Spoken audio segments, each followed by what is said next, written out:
Merci, Monsieur Schneider. Nous arrivons à une question de Monsieur Gérard Menuel à Monsieur le garde des Sceaux. Merci Madame la Présidente. Monsieur le Ministre, Monsieur le garde des Sceaux, concernant le secteur pénitentiaire dont vous avez la charge, c'est un euphémisme d'affirmer que dans l'Aube, dans le département de l'Aube, il suscite de nombreuses et légitimes interrogations. À Vinoux-la-Grande, tout d'abord, ce centre ferme un bâtiment afin de ne pas compromettre la sécurité dans ces établissements dans lesquels il manque la bagatelle de 50 agents de surveillance pour fonctionner normalement. Cela fait plusieurs années que la situation se dégrade et je veux saluer ici le courage des agents de votre administration qui travaillent dans des conditions pour le moins compliquées.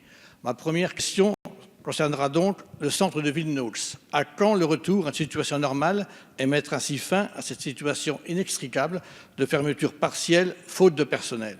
Sachez que la situation de Villenoux n'améliore pas et a des répercussions sur la prison de Troyes. Cette prison reçoit en surnombre des condamnés dans des conditions d'un autre âge et les agents travaillent là aussi dans un contexte très difficile, non sécurisé. Alors ma deuxième question concerne cette prison de Troyes. Il y a 5 ans, un projet de reconstruction d'une nouvelle prison a été envisagé. La concertation locale a été effectuée. Le site de 15 hectares dans la commune de Lavaux, à proximité de Troyes, fut réservé. Mais depuis, c'est le silence ou presque. Quelques collaborateurs de votre prédécesseur sont venus constater la gravité de la situation, celle d'une prison indigne de notre époque. Monsieur le ministre, vous avez ici à l'Assemblée nationale, lors d'une séance concernant la question d'actualité, annoncé la construction de 15 000 places nouvelles de prison. Pouvez-vous ce matin nous dire où en est la construction envisagée de la prison de Lavaux? On nous a dit que le projet ne serait pas abandonné, mais simplement gelé. À quand, monsieur le ministre, le dégel de ces dossiers? Monsieur Menuel, pardon, la parole est à Monsieur le garde des Sceaux. Oui, merci beaucoup Madame la Présidente. Monsieur le député, je voudrais essayer d'être le plus précis possible sur les 2 questions que vous avez bien voulu me poser. D'abord sur l'aspect immobilier par lequel vous avez terminé votre propos. Je ne vais pas à vous décrire la maison d'arrêt de Troyes. J'ai découvert, puisque j'ai regardé le dossier, que c'était un ancien couvent des Cordeliers qui date de 1258 et donc du XIIIe siècle, et que c'est au XIXe siècle qu'il est devenu une prison.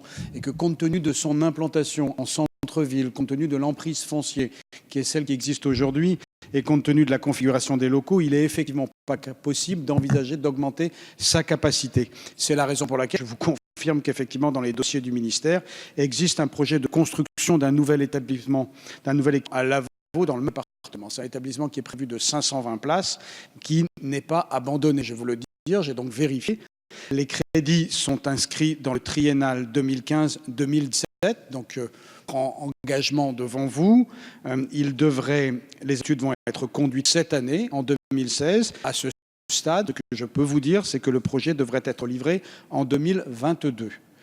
D'ici là, évidemment, comme d'ailleurs depuis le début que cet établissement est devenu un établissement pénitentiaire, des travaux d'entretien seront programmés pour permettre la poursuite de l'exploitation de la maison d'arrêt. Vous savez comme moi, et mieux que moi d'ailleurs, que bien des transformations ont été apportées, qui ont d'ailleurs modifié l'aspect extérieur et intérieur des bâtiments.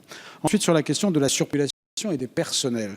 Là aussi, j'ai lu dans le document que vous m'aviez préalablement transmis que vous protestiez contre cette surpopulation, et vous avez raison. Au 1er mars 2016, 181 personnes étaient détenues alors que l'établissement a une capacité de 114 places, ce qui veut donc dire une suroccupation de 158%.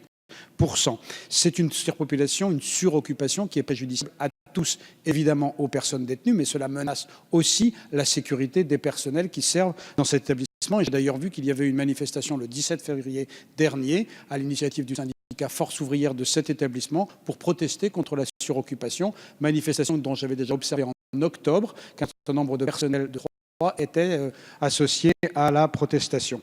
Je saisis d'ailleurs l'occasion pour saluer les personnels de cet établissement. Ils sont 38 à ma connaissance, personnel de surveillance, et pour le commandant César qui dirige l'établissement. Pour répondre à cette situation, il faut évidemment agir. Alors il faut agir de 2 manières. D'abord, il faut construire place de prison. J'ai pris l'engagement qu'effectivement nous allons lancer des personnels, des créations de places.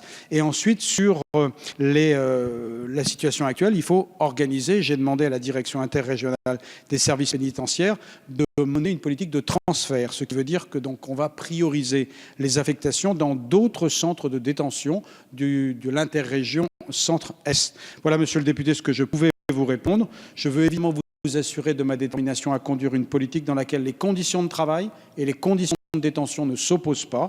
Tous deux contribuent à garantir la sécurité et aussi la dignité des personnes détenues, comme celle du personnel de l'administration pénitentiaire. Je vous remercie. Monsieur Menuel. Madame la Présidente, je salue la naissance par Monsieur le Ministre du dossier de la prison de Troyes et je voudrais saluer également la précision de votre réponse. Si